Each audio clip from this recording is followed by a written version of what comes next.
Good afternoon, everybody. All right, good afternoon. Maybe more about morning news.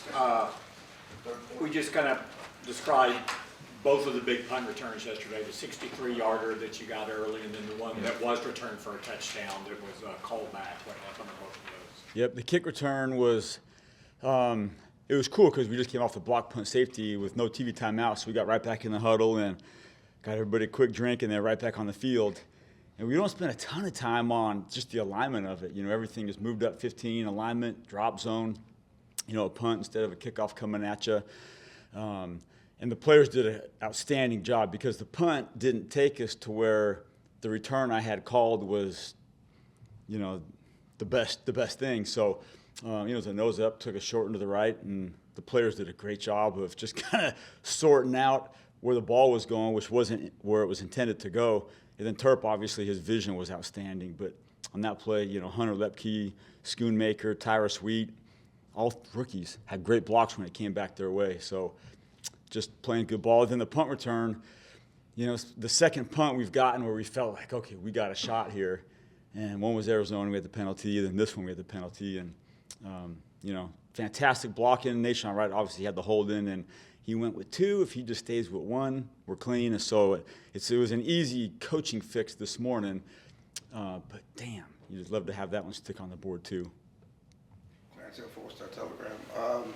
Sam Williams, playing a gunner and also blocking the punt. Just talk about him and, you know, why is he so ability to play the gunner? You have a defensive man be able to do that type of stuff. Yeah, Sam Williams, I'm so proud of that guy, man, because he's just kind of been a young guy that's kind of come along, and the more he's played and the more he's practiced, the better he's gotten and the more trustworthy he's become. And he's a really good rusher, so he blocked the punt, just beating the guy. There wasn't anything schemed up that was for Sammy necessarily, and he just went and got it, and he got it. You know, once you get a taste of it, then, you know, hopefully there's more to come. But he obviously can run really fast, but with that, he's got crazy strength. And so once CJ got hurt, you know, we just kind of reconfigured all our gunners, and he was a guy we thought that could do it. And after that happened, we went, hey, Sammy, let's try this out. And he was all for it. And so the last couple of weeks we've been practicing him and just teaching him kind of the nuances of it. If you're singled, if you're viced, if you're bracketed. One thing I didn't really hit enough with him was how to become eligible. So I don't know if you saw the play, but he goes onto the field, and I'm yelling at him, you got to go past the numbers. And he's looking at me like, what? And I said, just go past the numbers. And he turns and looks at me, and I'm like, okay, now come back out. You know, now you're good. And so just simple stuff like that, like how to get a line. But he's fast, he's strong, he's tough.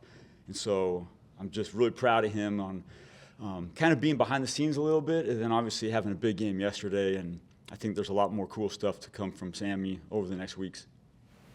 Saudis with the Athletic. The punt that was called back, Hunter Lipke's block on that, just how impressive was that for him to take two guys off the way that he did? It's fantastic. I mean, it was fantastic because it was legal. You know, everything he did where he kind of captured the first guy, and he didn't shove with his hands, which sometimes looks like a block in the back, even if you're in a good position. So he basically just kind of captured him, rode him, and another guy was bending in to make the tackle, and so he basically got two down with one shot. But it was a fantastic, very legal and clean fit by him. And he's been a really unassuming, huge special teams contributor for us as a four-phase guy since week one. Is that nerve-wracking a little bit for that block in the back, the potential block in the back when a guy's going full speed like that and there's so much change of direction happening in that way? Yeah, for sure. And to the referee's credit, sometimes, you know, they see the result, not the act. And they kind of, you know, make their judgments based on that. You know, if a guy goes falling on his face, they might think that he got blocked in the back, and that might not necessarily be the case. So anytime bodies go down hard, you know, you're kind of like, ugh, you know, I saw it clean, but I don't know if they did. But on the film, it was very professional blocking by Hunter, you know, doing it in the right way. Because if we didn't have the holding on the other side of the field, you know, that got us the edge. You know, and for a rookie that plays on offense to be able to match up on some of those guys on special teams is really good, man. Nick Harris, DallasCowboys.com. I got two for you. First one, Turpin, it just kind of felt like he really wanted to get one yesterday. First, it was the kickoff return that he returned nine yards deep in out of the end zone. And then he finally got the punt return, and then once he found out it was called back, fell to his knees. How can you explain his emotions on the sideline? Did he really want to get one? Yeah, I think he always wants to get one, but part of our plan a lot of times is to, we put him on boundaries-ish in the end zone, like, hey, this return call or this situation, put your heels 2 deep. This one, put your heels 5 deep. This one, go ahead and back up to the end line. And there was a return call that didn't work out, and it was my call. But it was a return where it said, look, we're going to bring this one out wherever they kick it, as long as it's kind of middle of the field-ish. But he wanted it, so he did what was part of the plan. It's not like he just took it out 9 deep rogue, and that wasn't anticipated. But his poise is outstanding. We get off the punt return, off the field after the punt return that got called back. Nashon's over there just killing himself, like, sorry, man. And, Terp's like, hey, man, you're competing. I got your back. No big deal, So it was good banter that went back and forth. Terp's not throwing a fit and throwing his helmet and blaming the guys. And it was cool to see Terp's poise just in that moment. Like, hey, man, you're working your ass off. So just keep on doing it. We'll clean it up. And that was kind of his reaction to it. He was smiles and like he's feeling it. So it was cool. He's come a long way too. Conversation this morning, he's come a long way. He feels a lot better this time than he did this time last year. So. And then Brandon Aubrey, with the record, he's been very intentional about not wanting to talk about it or hear about it. Has he kind of alluded that to your special teams unit? And have y'all talked about it at all? What record? There you go. Yeah. Well, to be honest with you, I'll just say it. The first field goal of the game, we got sacked, put us on the 40-yard line, I think. And me and Coach talked for about a second and a half, punt or field goal, and you got to make a quick decision. We said field goal. Didn't think nothing of it, and then, he's about halfway out there. I'm like, oh, damn, I think he needs 2 to tie the record. But it was already in motion, so I'm like, all right, well. He's been fantastic. He hits good balls almost every time. He's got a really good operation with Brian and Trent, snapping and holding. And I'm sure he'll give those guys a ton of credit because they deservedly so. But and 8 kickoffs too. He swung at a lot of balls, and there was a tidal wave of kicks. It felt like there in the second quarter. It was field goal, PAT, kickoff, and his poise on the sideline and endurance during the game was really, really outstanding. Calvin Watkins, Dallas Morning News. On Brandon, because he's been a rookie in another pro sport, does that kind of help him at this level to be so calm and cool to make these kicks? I think so. I think it's probably 2-part is that's his personality. If you've talked to him, he's just kind of matter of fact. But also, being a professional soccer player and a professional football player. In the USFL, I think, he's playing professional football and he's kicking in the USFL to try to do well so we can go to the next level. So there's some pressure with that, but I just don't feel like he gets rattled by anything. A lot of kicks, not a lot of kicks, conditions. And so he's built for the NFL. Did he calm you down sometimes? Probably. Because like even this morning, I keep checking on him, like, hey, man, that's, 8 kickoffs and however many PAT field goals, and 12 games last year. I keep bringing it up. You have to be honest with me how you're feeling, and he's always feeling good. But there is a little bit of a, I guess not calming, but maybe confidence to have in him. Like, he's going to tell me what he needs and how he feels, and I'm going to believe it. And it's a good start.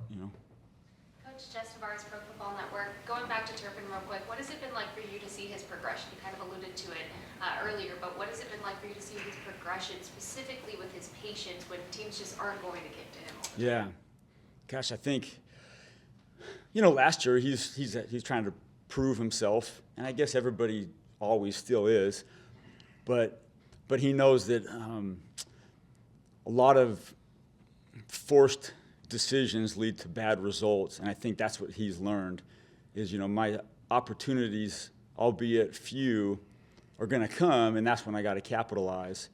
but I can't force him because then, you know, you get the muffs, you get the other things that come with it that aren't very good. But it's been really cool just to see him this year, like in the meeting rooms, just more attentive, on the practice field, more intentional. I think because he's fresher and he's been through a season of pro football, and his offensive role is, you know, a little bit more significant, I think. So has had a couple, you know, has got a couple kids. All those things play into it, and he's becoming a very, very nice pro, and I'm proud of him. Babe Loffenberg, Cowboys Radio. John, I had assumed that you had green-lighted that kick return 8 or 9 yards. Yes. Bring it out no matter what. Yep. As part of that, you know that obviously the weather's changing, balls won't fly like they did in September, and you just wanted to get some practice on the returns? That's a fact. Okay. Yep. And, you know, there's a fine line between like forcing it and saying, okay, well, let's give it a shot here because we kind of like whatever it is, matchups or the return, but also we want to get some work too. So I think whether you'll see more of that or not, I don't really know. It's kind of game plan determined. But going into this past game, like most games, we want to be very aggressive. You know, we want to try to win the competitive edge on the special team side of it. And sometimes bringing a kick out from deeper is just kind of setting a tone like, we're going to play, we're going to compete.